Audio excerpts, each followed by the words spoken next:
The first time the alien woman cried, I thought it was because she was afraid of me.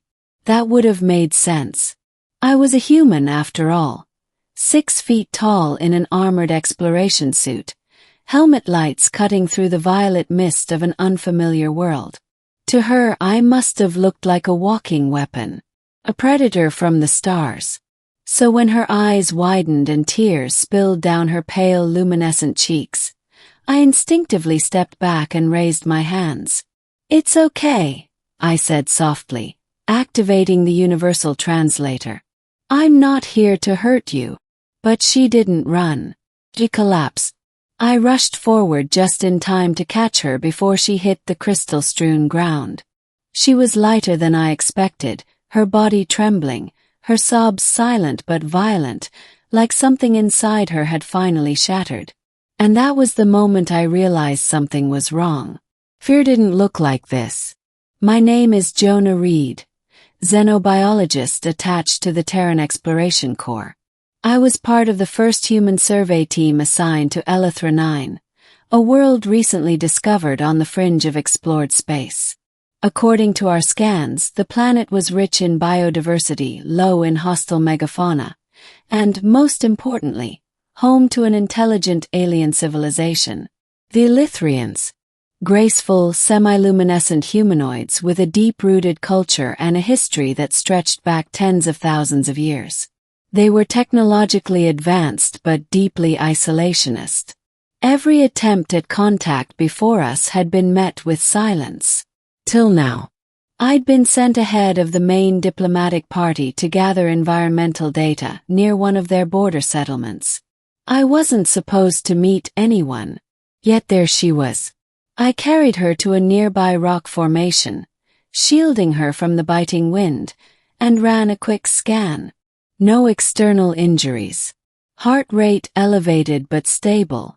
Neural activity intense. Trauma. When she finally calmed, she looked up at me through tear-filled eyes the color of a setting sun. You are human, she said, voice trembling. It wasn't a question. Yes, I replied. And you're safe. What's your name? She hesitated, as if the word itself carried weight. My name is Celine. I waited for her to pull away, to recoil in fear now that she was conscious. Instead, she did something that caught me completely off guard. She bowed her head. Thank you for coming, she whispered, and blinked. Coming where? To us, she said. To them. The tears returned, quieter now, heavier. You don't understand, she continued. I cried because I never thought I would live to see one of you. Over the next few hours, Lynn told me her story. The Elythrians had known about humanity for decades. Long before humans developed faster-than-light travel, Elythrian deep space observatories had detected Earth. They'd listened to our broadcasts, studied our wars, our art, our cruelty, and our compassion. At first, they'd feared us. Then they'd watched. They'd seen humans destroy their own cities and rebuild them. They'd seen us harm our own planet and fight desperately to save it. They'd seen individuals risk their lives for strangers, for ideals, for hope. And that terrified Elythria's ruling council. Your kind is dangerous, Celine said quietly. Not because of your weapons, but because of your contradictions. You are capable of immense violence and immense mercy. The Elythrian leaders believed humanity would one day spread across the stars, and when that happened, smaller civilizations like theirs would be crushed, intentionally or not. So they made a decision. They erased all records of humanity from public knowledge. They sealed their borders. And when Céline, a junior archivist, discovered forbidden data proving humans still existed and were approaching Elythrian space, she was labeled unstable. A liability. They told us humans went extinct, she said, her voice breaking. That your world destroyed itself. But I knew it was a lie. She looked at me again, tears shining. I cried because I wasn't wrong.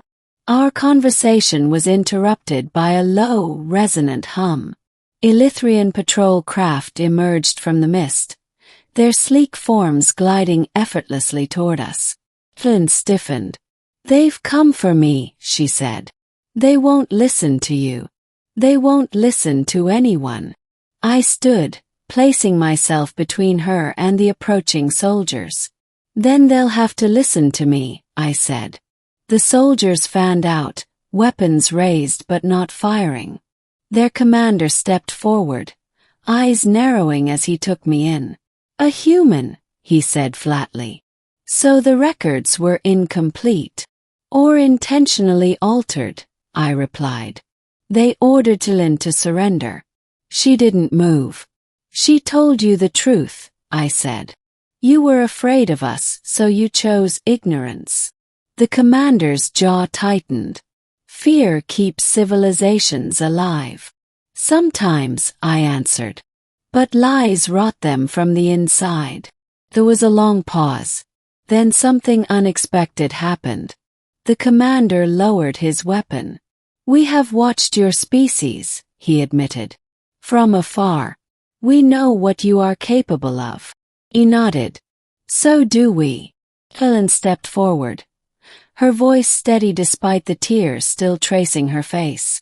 "You fear humanity because they reflect what we have forgotten," she said. "The courage to face the unknown instead of hiding from it." Silence fell over the valley. Finally, the commander turned away. "The council will hear this."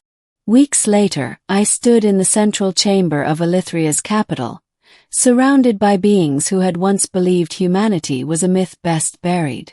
Helen stood beside me, no longer just an archivist, but a witness. The council debated, argued, accused.